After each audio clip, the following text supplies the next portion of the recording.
Hello and welcome to this week's edition of the program, Business Time, a magazine program in which we bring you major business and economic news stories making headlines in the country. My name is William Kumwembe. In the program today, we look at the potential effect of Cyclone Freddy to growth prospects for the year 2023 and beyond, as well as speaking to some stakeholders on the need to come in with support towards rebuilding of the country following some devastation that the strong winds and rains brought about to the 10 districts of the southern region of the country. And also in the program, we speak to the Reserve Bank of Malawi director to find out the role of women in banking and growth of the economy. That's inside Business Time.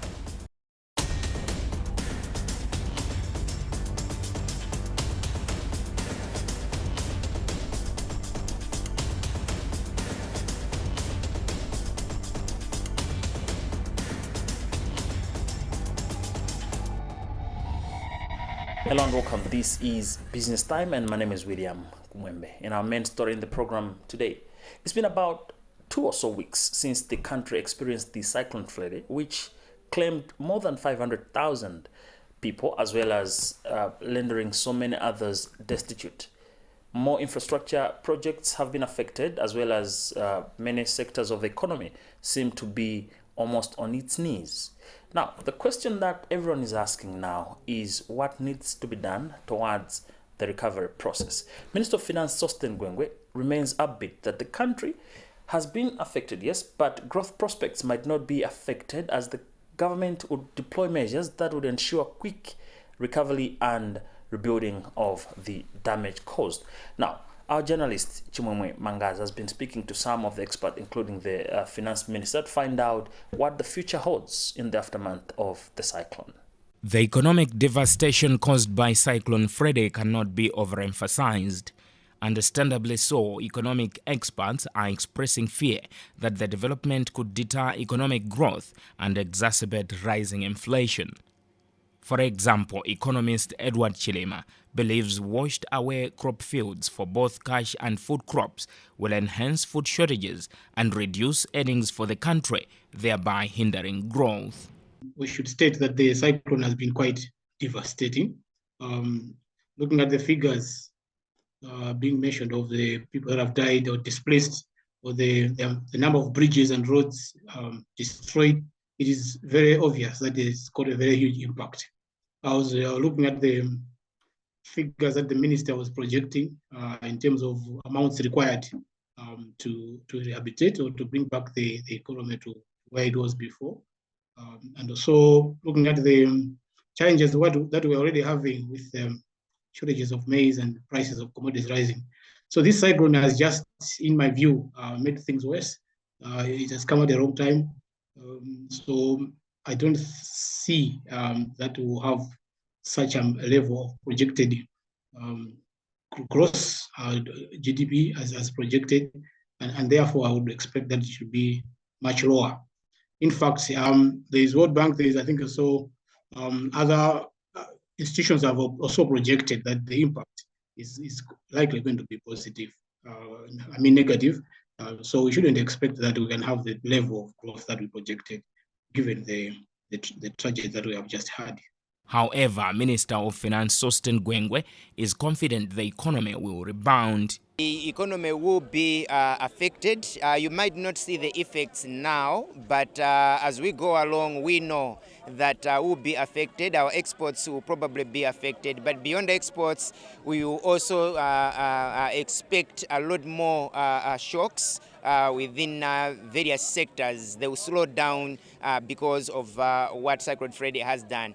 Our plan, though, is to make sure that we coordinate all the support that we are receiving and use it to accelerate us coming back much quicker, so that if all the support that we're receiving is properly utilized, it can help us in various sectors, that they come back even much stronger than we had planned earlier on. And for now, we know that the assumptions might have shifted, they might have changed, but going forward, our hope is that we can coordinate these relief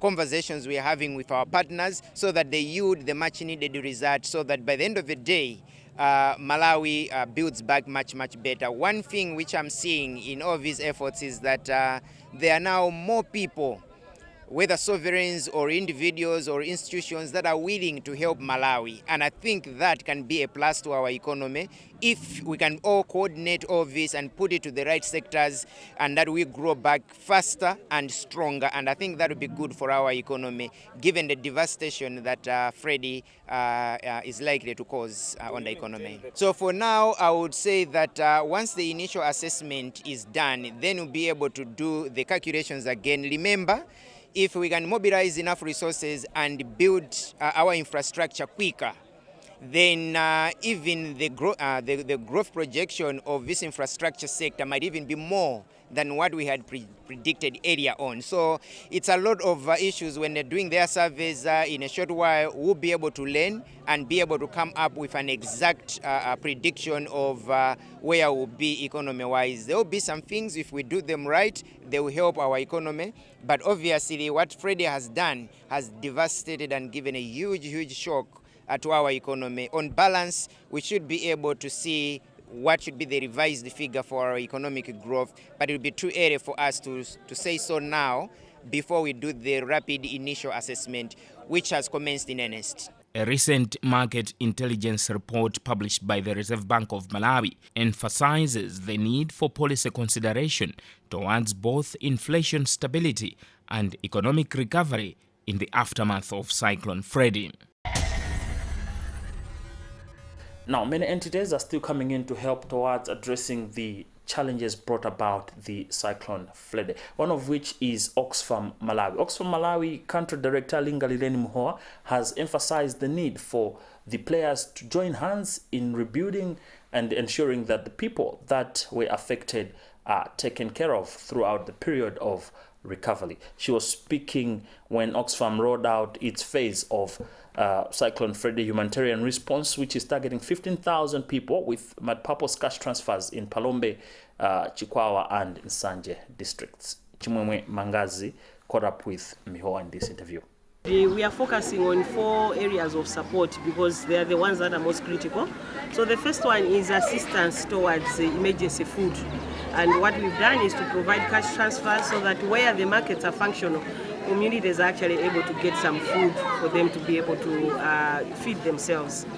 We've also looked at water, sanitation and hygiene, because this Cyclone Freddy has come against a backdrop of a cholera pandemic. And we think that the most important thing is to actually curb the spread of further spread of cholera. So we've been able to give attention to wash. Then the third issue is actually protection.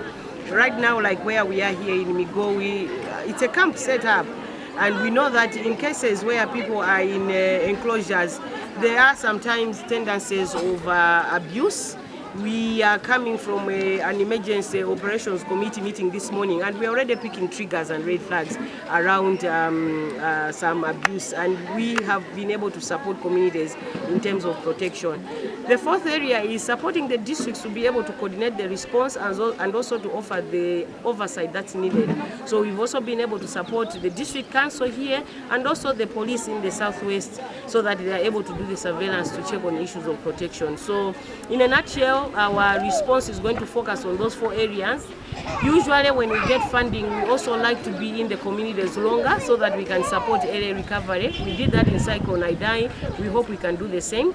Our funding levels as at now, we are talking of 210 million, which we have invested in Palombe. We are still fundraising. There are many prospects that are coming through.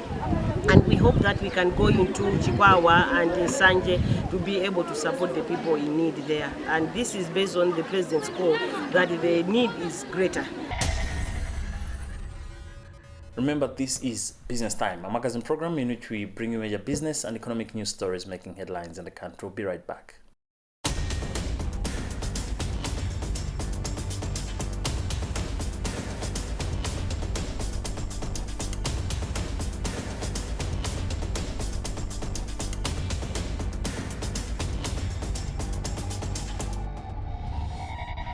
Welcome back. This is Business Time, a magazine program in which we bring you major business and economic news stories making headlines in the country. My name is William Kumwembe. And moving on with the program, female bankers in the country have been challenged to take a leading role in inspiring peers for contributing towards personal development and national economic growth. Mese Kumbadila, who is the Director of Corporate Affairs at the Reserve Bank of Malawi, said this when she opened a 2-day workshop for women bankers in Blantyre on Thursday. This is what she said. This conference is the fourth women conference that the Bankers Association has organized. And this year's theme, we're talking about the leadership, women leadership, transformative agenda. So transformation, because we know that there are also other styles of leadership, transactional, but I think the theme this year is an important one because we're talking about how do we embrace that type of leadership, transformation leadership, where you're also uplifting other women, to be leaders. So essentially that's the main message, that yes, we are leaders, but we also have upcoming women leaders. How do we uplift fellow women to be leaders? Yes, because I think it's one of the tenets of leadership. If we women will not change, they don't want to sit at the table together with the men folk, it will be difficult for them as well. So there's a requirement to change in terms of how we do our leadership. So I'm encouraging fellow women that when you have given that opportunity as a leader, also ensure that those that are following you are also benefiting. It's not just about myself as a leader, but it's also about the whole organization. It's the whole women body, I should say. So I think it's really the main gust of this conference. I think it's, for me, I believe I can say it's historical, because when you look where we're coming from primary school, you find that it's more boys that are going into school. So when you go to secondary school, it's the same. So you have more boys. So when you go to the universities, it's the same. Tertiary, it's the same. So when you come to the workplace, now you find that it's more men that are at an advantage. So that's why I'm saying that, yes, there's more that government is actually doing in terms of the policies, I think, that have been put.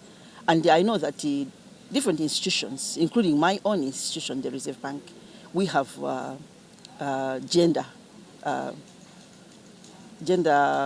policies to ensure that women that are working in that institution, and I know that at the government level as well, it's the same.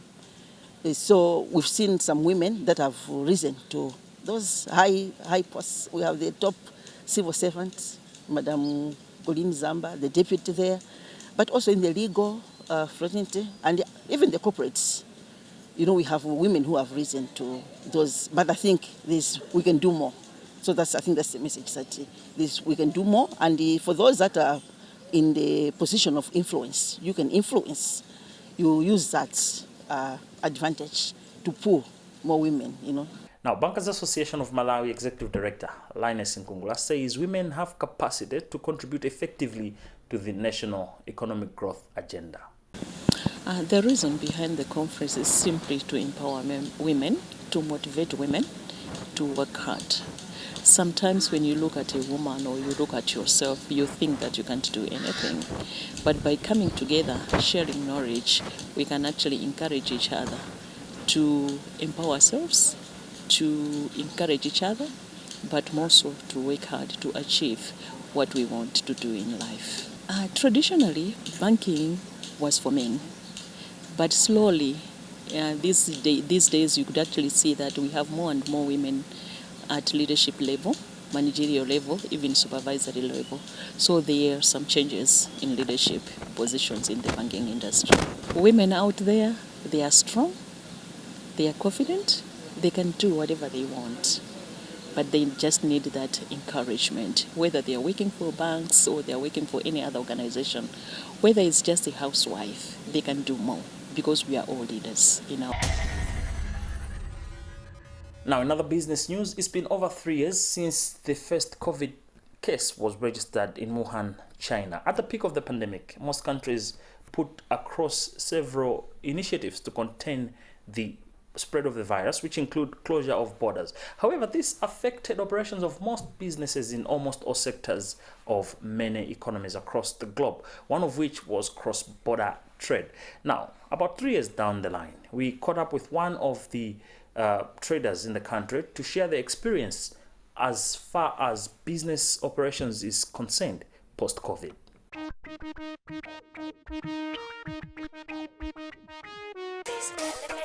My name is Brenda Chitanda. I'm the CEO of House of Men, which started in 2015, but we opened that Mpata House in 2019. It hasn't been easy because I really had to work hard. I will tell you, William, that maybe from 2015 to 2019, I would go to work from 7:30. I used to tell myself that this is not just business.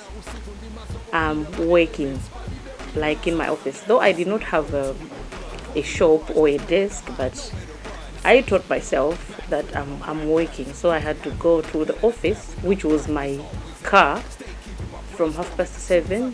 I tell you, I was really working hard up until I opened Mpata. From that time, we did not have problems like Forex and all that, so the business was going on smooth. But the only problem that I had that time was for me to secure loans. It was a bit difficult, maybe because people did not know me well. The banks didn't know me well, but I had problems securing loans until I joined a certain women's group. It's a village back group though. That's where I used to get a lot of money. Then some other banks joined. Then here I am. Maybe COVID affected House of Men, maybe positive and negatively, because when we had just opened, that's when COVID hit it. First of all, we lost a lot of customers, a lot. Some of the customers owed us money. We were not able to recover the money, but that's okay. But there are other customers who lost their jobs, so it was kind of very difficult for them to come and repay their loans. That's when I decided to go to financial institutions to help me add capital. Yeah, so I went to National Bank. They gave me a loan. No, it has helped me to maybe add my stock. So I added a stock that was covering from those people who did not give me money. And some of the money I used to advertise my business. Then here I am. A lot of people know we are here. You can see we are maybe at the edge of the town, but a lot of people visit our shop. That means people know us from maybe the adverts that we put. Yes. What I've noted about the life after COVID, for example, I would say that to me maybe it has worked because I don't have to travel to China every now and then to get my merchandise. So I do online shopping. I do all my orders online. That means I'm also saving from maybe the transport and everything that I use in China. But at the same time, I'm just sticking to one supplier. That's a problem to me, because sticking to one supplier, that means you've got narrow choice. It's not wide. You can't buy from other people.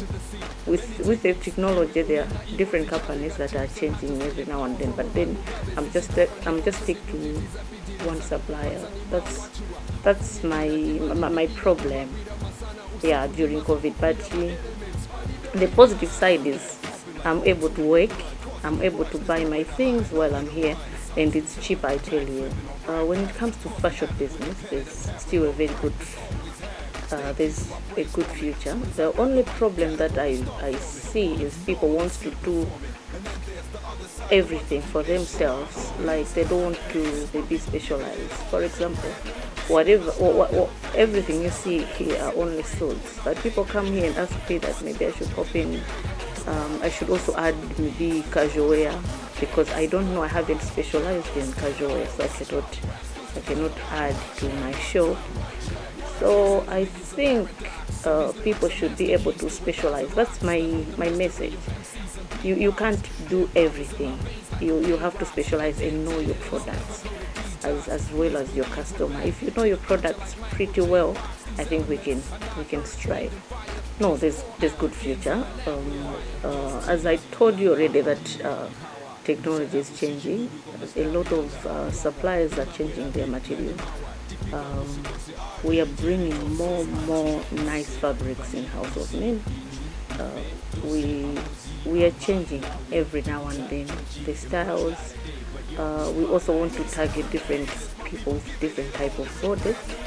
Yeah, because William, your size could be different from the standard size of maybe people from Italy and all that. So we really want to target our local men, our Malawian people. You shouldn't come here and maybe find that you can't fit in a trousers because we made a standard measure. We really want to do custom made for our local people. Well, that interview also brings us to the end of today's edition of the program Business Time, a magazine program in which we bring you major business and economic news stories making headlines in the country. On behalf of the entire production team, my name is William Kumwembe.